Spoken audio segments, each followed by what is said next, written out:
Hi everyone, welcome to my YouTube channel English language plus literature. आज की video के अंदर हम डिस्कस करने जा रहे हैं फिगर ऑफ स्पीच को। ये फिगर ऑफ स्पीच ना सिर्फ लिंग्विस्टिक पॉइंट ऑफ व्यू से इम्पोर्टेंट है बल्कि ये दूसरे लिटरेरी टेक्स्ट के अंदर भी यूज़ होते हैं। जैसा कि पोइट्री के अंदर सबसे ज़्यादा इनका यूज़ किया जाता है। इसके बाद ड्रामा के अंदर, नॉवल के अंदर हम देखें तो किसी हद तक ये फिगर ऑफ स्पीच यूज़ होते हैं। तो चलिए अब टाइम वेस्ट ना करते हुए हम अपनी वीडियो स्टार्ट करते हैं। तो सबसे पहले हम देख लेते हैं कि फिगर ऑफ स्पीच होता क्या है। Figure of speech is a word और phrase that is use in a non literary way to create an effect. This effect may be rhetorical as in the deliberate arrangements of words to achieve something poetic, or imaginary as in the use of language to suggest a visual picture or make an idea. Overall, figures of speech function as literary devices because of their expressive use of language. Words are used in other ways that their literary meanings or typical manner of application.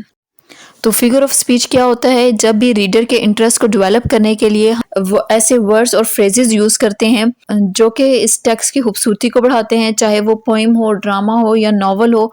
इसमें imaginary effect पैदा करने के लिए, poetical effect पैदा करने के लिए और टेक्स्ट की डेप्थ को बताने के लिए हम इस तरह के वर्ड्स और फ्रेजेस यूज करते हैं जिसे फिगर ऑफ स्पीच कहा जाता है।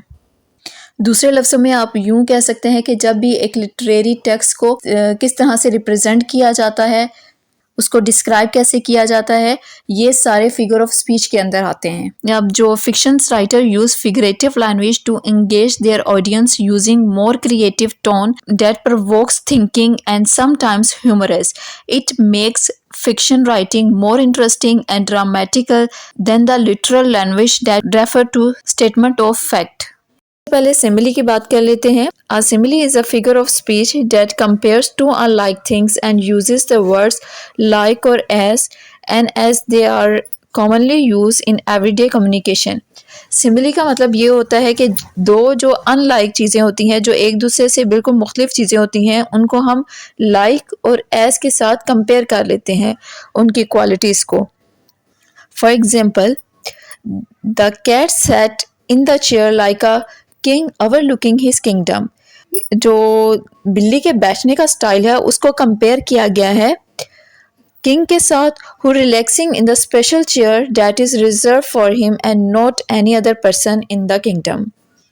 जब भी हम सिमिली यूज़ करेंगे तो दो अनलाइक चीज़ें होंगी जिनको जब हम कंपेयर कर देंगे तो लाइक या एस का वर्ड यूज़ करेंगे। और इसके लिए ये भी एग्जांपल यूज़ हो सकती है, the boy was as brave as a lion in the jungle. अब एज ब्रेव एज, तो यहाँ पे हमने जो उनसे एज का वर्ड यूज़ किया और बहादुर जो लड़का था उसको हमने लाइन के साथ उसको कंपेयर कर दिया। सेकंड में है मेटाफोर। मेटाफोर के अंदर भी हम दो जो उनसे हम मुख्तलिफ चीज़ों को कंपेयर करते हैं, लेकिन इसके अंदर हम लाइक या एज का वर्ड यूज़ नहीं करते। इसके अंदर डायरेक्ट ही कंपेयर किया जाता है। A metaphor is a statement that compares two things that are not alike. Unlike similes, metaphors do not use the word like or as. An example of popular metaphor is time is money.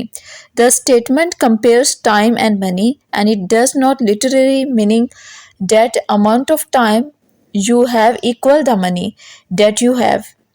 Instead, it means that time is a valuable resource and it is should be used effectively to earn money. यानी अब जैसे कहते हैं time is money, अब इसका ये मतलब नहीं है कि टाइम पैसा है, बल्कि इसका मतलब ये है कि टाइम इतना वैल्यूएबल चीज़ है कि हम उसे यूज़ करके मनी कमा सकते हैं। हम इसको अच्छे तरीके से यूज़ करके अपने लिए इनकम जनरेट कर सकते हैं और अपने जो वक्त है उसकी कदर कर सकते हैं। तो यहाँ पे किसी किस्म का हमने लाइक या एज वर्ड यूज़ नहीं किया, बल्कि टाइम को डायरेक्टली हमने मनी के साथ कंपेयर कर दिया है। अब इसकी कुछ और एग्जांपल देख लेते हैं।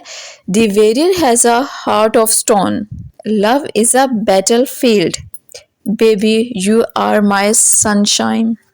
अब ये सारी मेटाफोर की एग्जांपल है जिसमें हमने दो डिफरेंट चीज़ों हैं उनको हमने कंपेयर किया है, लेकिन इसके अंदर हमने एस या लाइक का वर्ड यूज़ नहीं किया जैसा कि हम सिमिली में यूज़ करते थे। अब नेक्स्ट पे हम बात कर लेते हैं पर्सोनिफिकेशन की। पर्सोनिफिकेशन के अंदर ऐसा होता है जिसमें हम नॉन लिविंग थिंग की ऐसी क्वालिटीज़ बताते हैं जो कि सिर्फ इंसानों में पाई जाती हैं। इससे पढ़ने वाले को यूँ फील होता है जैसा कि वो नॉन लिविंग थिंग एक जिंदा चीज़ है। Personification is the attribute of human characteristics to the non-living objects.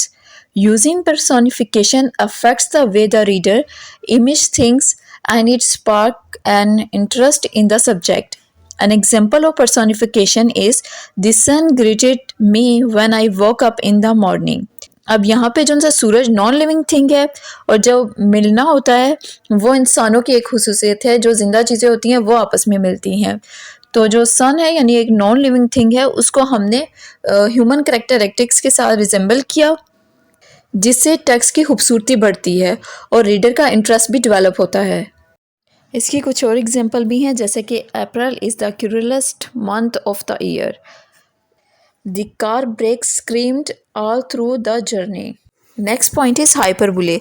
और हाइपरबुले क्या होता है कि समटाइम हम अपने स्टेटमेंट के अंदर डेप्थ पैदा करने के लिए, उसकी सच्चाई को बताने के लिए और उसमें कलर पैदा करने के लिए हम इतना चीज़ को बढ़ा चढ़ा के बयान करते हैं कि सुनने वाले को ये पता होता है कि ये सच नहीं है। लेकिन क्या होता है कि इससे स्टेटमेंट में गहराई पैदा होती है। अब जैसे दो प्यार करने वाले हैं, वो ये कहते हैं कि मैं तुम्हारे लिए चांद तारे तोड़ के ला सकता हूँ। अब सुनने वाले को भी ये पता होगा कि ये चांद तारे तो तोड़ने से रहा, लेकिन क्या होता है कि फर्स्ट पर्सन ने अपने प्यार को एक्सप्रेस करने के लिए ये एग्जैजुरेशन यूज़ किया है, इस हाइपरबुले को यूज़ किया है। तो hyperbole is an exaggeration that created to emphasize a point to emphasize a point or bring out a sense of humor. It is often used in everyday conversation without the speaker noticing it. अच्छा, example इसकी क्या हो सकती है? I would die for you. This sentence does not necessarily mean that one person is willing to die for, but it is used to exaggerate the amount of love that one person has for another person. Death is only used to show the extent of affection. और इसके कुछ और example भी देख लेते हैं। I have told you millions times to wash the dishes. The afternoon is so bright that the sun would have to wear sunglasses. अच्छा, next point is onomatopoeia. Onomatopoeia is a language that names something or an action by imitating the sound associated with it. They add some reality to the writing. Example of onomatopoeia includes, अब इस onomatopoeia के अंदर क्या होता है कि sometime हम किसी चीज़ को उसके एक्शन के साथ या उसमें से जो आवाज़ पैदा हो रही होती है उसके साथ एसोसिएट कर देते हैं। अब इससे मुझे एक इंडिया का गाना याद आ गया है जिसमें वो एक लड़की होती है, स्टेशन के सामने खड़ी होती है और वो डांस कर रही होती है और यूं, मैं नाचूं आज छम छम छम छम छम छम छम छम छम छम छम। इसमें यहाँ पे जो छम छम की आवाज़ होती है ना, तो वो मतलब बारिश का वर्ड वो यूज़ नहीं करती, लेकिन छम छम की उससे पता लग जाता है कि भाई बारिश हो रही है। अब मूवी का नाम तो मुझे नहीं पता, लेकिन अगर आपको पता है तो कमेंट में ज़रूर बताइएगा। तो चलिए अब आगे देखते हैं एग्जाम्पल इसकी।